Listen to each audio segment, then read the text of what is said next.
Praise the Lord. सबको जय मसीह की।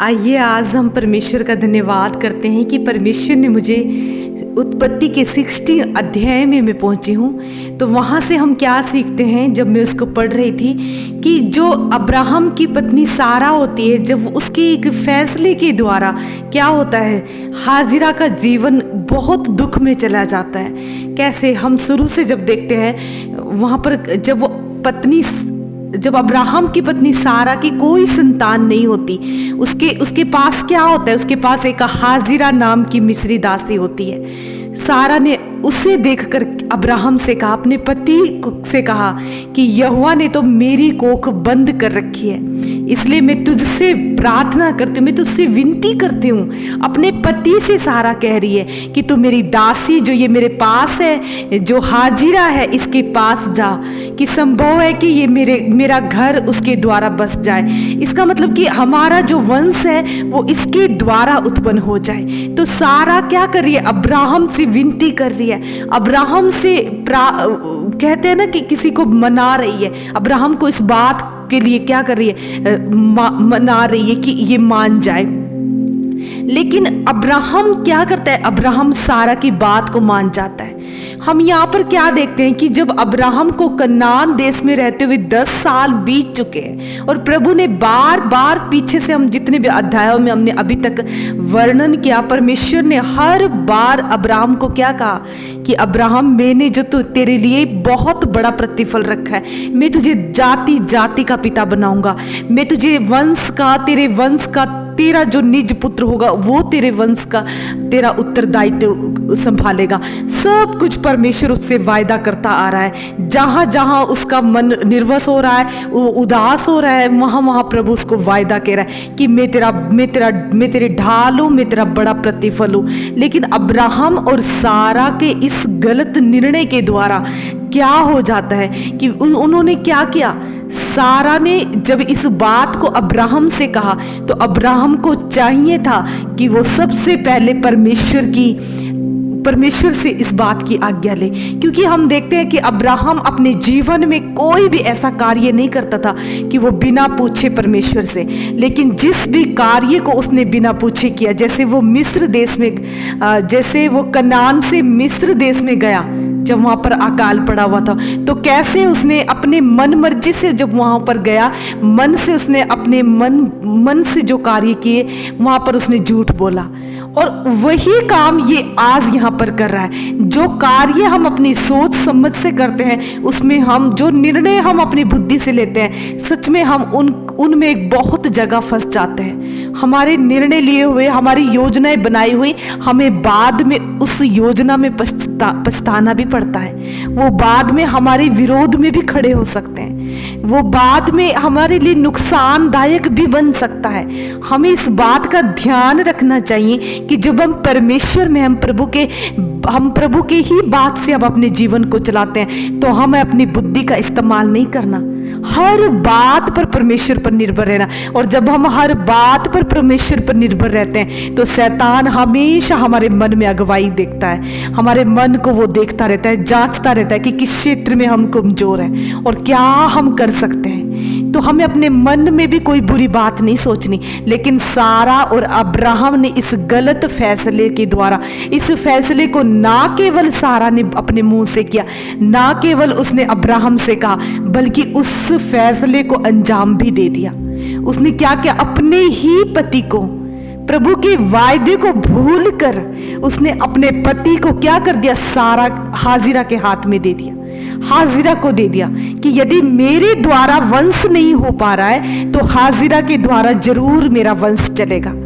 लेकिन हमें ध्यान रखना है, हमारी सोची समझी बातें क्या हो जाती है, कई बार ना केवल हमें दुख पहुंचा सकती है, लेकिन जिसके जीवन में हम कर रहे हैं, जिसके द्वारा हम सोच रहे हैं, उनके जीवनों में भी वो नुकसान, हम दूसरों के लिए ठोकर का कारण भी बन सकते हैं।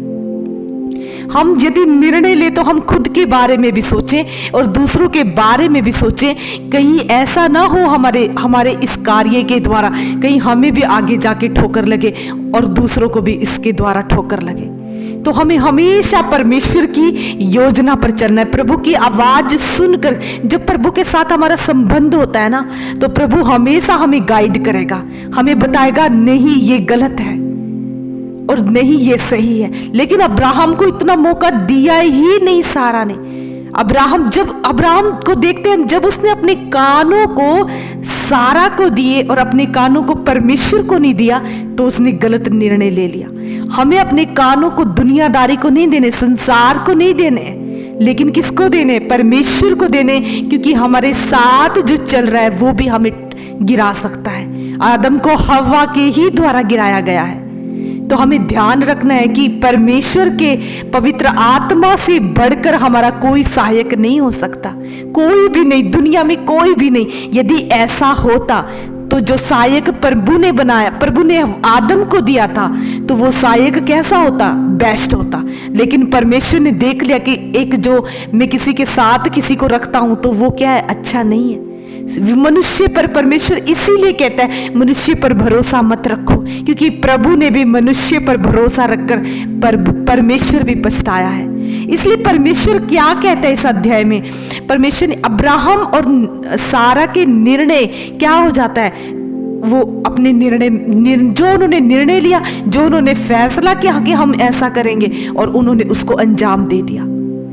सारा के कहने पर अब्राहम ने क्या कर दिया? उस गुनाह को कर दिया जो परमेश्वर की नजरों में घृणित था। और ना केवल वो गिरे, लेकिन हाजिरा के दुख के कारण भी बना। जब हाजिरा, कई बार हम जब कुछ ऐसी पदवी हम पा लेते हैं, एकदम से नीचे से हम ऊंचाई पर चले जाते हैं, तो हमारे जीवन में भी घमंड आ सकता है। ऐसे ही हाजिरा के जीवन में थोड़ा सा घमंड आया था। वो अपनी स्वामिनी को, सारा को तुच्छ समझने लगी थी। लेकिन इसके द्वारा जब सारा को ये अच्छा नहीं लगा कि मैंने एक तुच्छ दासनी को स्वामी का दर्जा दिया और वो मुझे तुच्छ समझ रही है, तो सारा ने क्या किया? सारा ने अब्राहम से क्या लिया? अब्राहम से कहा कि मैं ये नहीं देख सकती हूं कि वो मुझे तुच्छ जाने। और अब्राहम ने क्या बोल दिया आगे से कि जैसा तू करना चाहे तू कर ले। और सारा ने वो किया जो उसको नहीं करना चाहिए था, क्योंकि सारा को हमेशा इस बात का ध्यान रखना चाहिए था कि जो निर्णय मैंने लिया है, जो फैसला मैंने लिया है, बेशक मैंने गलत फैसला ले लिया है और आगे जाके मुझे कठिनाई इसमें हो रही है, तो मुझे शांत रहना चाहिए, धीरज रखना चाहिए, प्रभु से क्षमा मांगनी चाहिए कि प्रभु यदि मुझसे गलती होगी, लेकिन तू मुझे संभाल। लेकिन उसने ऐसा कुछ भी नहीं किया और हाजिरा को वो दुख देने लगी, एक गर्भवती स्त्री को वो दुख देने लगी। और हम क्या देखते हैं? हाजिरा को इतना परेशान सारा ने कर दिया, इतना दुखी सारा ने कर दिया कि उसको उसके घर से क्या होगा? भागना पड़ा। हम इतना भी दूसरे को टॉर्चर ना करें, इतना भी परेशान ना करें अपना बदला लेने के लिए, जैसे सारा ने लिया कि वो हमें छोड़कर चला जाए, वो उसे हमारे जीवन से ठेस लगे, उसे उसके हृदय में दुख पहुंचे। हम इस बात का ध्यान रखने प्रियो। और इसमें ऐसे सारा ने गलती कर दी। सारा ने एक गर्भवती स्त्री का दिल दुखा दिया। और क्या करा हाजिरा वहां से चली गई। लेकिन हम क्या देखते हैं? हाजिरा बेशक वहां से चली गई, लेकिन प्रभु क्या किसी को छोड़ सकता है? प्रभु तो सबका पालनहार है, सबकी ओर दृष्टि करता है, सबके दुखियों का वो सृजनहार परमेश्वर है, करुणामय परमेश्वर। वो सबके ऊपर एक समान सूर्योदय करता है और एक समान क्या करता है? बारिश करता है। तो परमेश्वर ने हाजिरा की सुधी वहां पर भी ली, जब वो अकेलापन, अपने जीवन में अलगाव महसूस कर रही थी। उसने वहां पर भी परमेश्वर का क्या किया? परमेश्वर की महिमा को अपने जीवन में देखा। प्रभु ने ऐसी महिमा हाजिरा के जीवन में दिखाई कि उसने स्वर्ग से उसके लिए एक प्रोटेक्शन के रूप में स्वर्गदूत को भेज दिया। और उसको उसके हृदय से उसको स्वर्गदूत आवाज देकर कह रहा है। हम देख सकते हैं ऐसा इंसान जिसका परमेश्वर के साथ रिश्ता नहीं था, लेकिन जब वो दुखी हुई, जब वो गिड़गिड़ाई, जब वो परेशान हुई, जब उसको अलगाव का जीवन महसूस हुआ, तो प्रभु ने उसका हाथ थाम लिया। आज हम ये ना देखें कि प्रभु सिर्फ मेरा परमेश्वर सबका परमेश्वर है। परमेश्वर उनका भी परमेश्वर है जिनके साथ उनके साथ प्रभु का कोई संबंध नहीं है। यदि हमें प्रभु ने कब चुना? जब हमारा रिश्ता प्रभु के साथ नहीं था, तब परमेश्वर ने हमें चुना है। तो हाजिरा का रिश्ता, हाजिरा का संबंध प्रभु के साथ नहीं था, लेकिन प्रभु ने उस दुख की घड़ी में भी उसके हाथ को थामा। प्रभु ने उस दुख की घड़ी में भी उसकी हृदय के दुख की आवाज को सुना और उसकी सुधि ली। तो आज प्रियो, हम ये ना देखें, हम ये ना सोचें कि हमारी प्रभु नहीं सुनेगा, हमारा प्रभु हमें नहीं देखेगा। हमें दुख की घड़ी, हमारी गिड़गिड़ाहट को सुनने वाला वो परमेश्वर है। वो हमारी दुखों पर हमारी ओर दृष्टि करने वाला परमेश्वर है। जैसे एक माँ और पिता, जब एक बच्चा दुखी होता है ना, तो सारे बच्चों से ज्यादा उसी बच्चे पर हमारा ध्यान चला जाता है। ऐसे ही जब संसार के कोई लोग जब दुखी होते हैं, परेशान होते हैं, तो परमेश्वर उनके पापों को नहीं देखता। उस वक्त परमेश्वर उनके पापों के निमित्त नहीं, अपने धर्मी होने के निमित्त, अपने पवित्र होने के निमित्त उनके ऊपर दृष्टि करता है, उनके ऊपर कृपा दृष्टि करता है, उन्हें चुन लेता है, उन्हें गले से लगा लेता है। उसको भी उतने ही प्यारे अपने बच्चे हैं जैसे माता पिता अपने बच्चों से करते हैं, उससे भी बढ़कर वो हमसे प्रेम करता है। वो कहता है तुम्हारे माता पिता तुम्हें छोड़कर चले जाएंगे, लेकिन ना मैं तुम्हें कभी छोड़ूंगा और ना मैं कभी तुझे त्यागूंगा। वो कहता है माँ के गर्भ से पहले, माँ से भी पहले, माँ के गर्भ से भी पहले मैंने तुझे चुना है, तुझे अभिषेक किया है। और इसलिए किया है ताकि तू मेरे लिए इस दुनिया में आए, मेरे राज्य के लिए मेरे साथ संबंध बनाए। दुनिया के लिए नहीं, संसार के लिए नहीं, शैतान के लिए नहीं, इस शरीर के लिए नहीं, परमेश्वर के लिए, परमेश्वर की आत्मा के लिए, उसकी राज्य और खोज के लिए, उसकी आवाज को सुनने के लिए। हमें आज ध्यान रखना है, हमें किसी भी पवित्र आत्मा को आशोकित नहीं करना है। हर एक के अंदर पवित्र आत्मा वास करता है, हर एक का परमेश्वर सुनता है, हर एक की दुख की आवाज को उसके स्वर्गीय सिंहासन पर पहुंच जाती है। हम उसका भय खाएं, हम उससे डरे कि हम किसी के दुख का कारण ना बने, हम किसी के ठेस का कारण ना बने। ऐसा ना हो कि कहीं हमें बाद में पछताना ना पड़े किसी को दुख देकर, कहीं हमारा स्वर्गीय पिता हमसे मुंह ना मोड़ ले, कहीं हमारा स्वर्गीय पिता हमसे घृणा ना कर ले, यदि हम किसी के ठेस का कारण बन गए, यदि हम पवित्र आत्मा को शोकित ना कर दे। क्योंकि हर इंसान के अंदर प्रभु वास करता है, और जो प्रभु का आदर करता है वही पवित्र आत्मा का आदर कर सकता है। हमें आज दुश्मनाई के बदले दुश्मनाई नहीं करनी, हमें आज सारा के जैसे बदला नहीं लेना है हाजिरा से। आज हमें ऐसे लोगों को गले लगाना, चाहे कोई हमें तुच्छ समझ रहा है, हमें सारा को तुच्छ समझा और उसने उसको इतना परेशान किया, लेकिन आज यदि हमें कोई तुच्छ समझ रहा है, कोई बात नहीं, प्रभु ये तेरी इच्छा है। हम प्रभु यीशु मसीह को देखें, हम प्रभु की क्रूस की ओर देखें कि उसको कितना सताया गया, कितना परेशान किया गया, लेकिन प्रभु यीशु मसीह ने बदला नहीं लिया। उसके हृदय में बदले की भावना नहीं थी, उसने सबको गले लगाया, सबके लिए माफी, सबके लिए प्रेम स्वर्ग से उतार ले आया। वरना हम कौन थे? हम तो कोई भी नहीं थे, हम तो कुचले हुए थे, हम तो दलदल में की कीच में थे। प्रभु ने हमें ऊंचा उठाया, प्रभु ने हमें चट्टान पर हमारे कदमों को रखा है। और इसलिए नहीं रखा है कि हम दुखों में रहे, इसलिए नहीं रखा कि हम परेशानियों में रहे। वो हमारी सुधि लेने वाला परमेश्वर, जब उसने हमारी जिम्मेदारी ली है, जब उसने हमारे हाथ को थाम लिया है प्यारो, तो क्यों नहीं वो इस दलदल से हमें खींचने के लिए तैयार है। वो पूरे दलदल से हमें आज छुटकारा देने के लिए तैयार है। वो आज कहता है मैंने जो अधिकार तुम्हें दिया उस अधिकार में रहो, स्वर्ग के राज्य की व्यवस्था पर चलो। जैसी आज्ञा पुत्र ने, जैसी आज्ञा मेरे पुत्र ने मेरी मानी, जैसी व्यवस्था, जैसा वचन पर वो चला।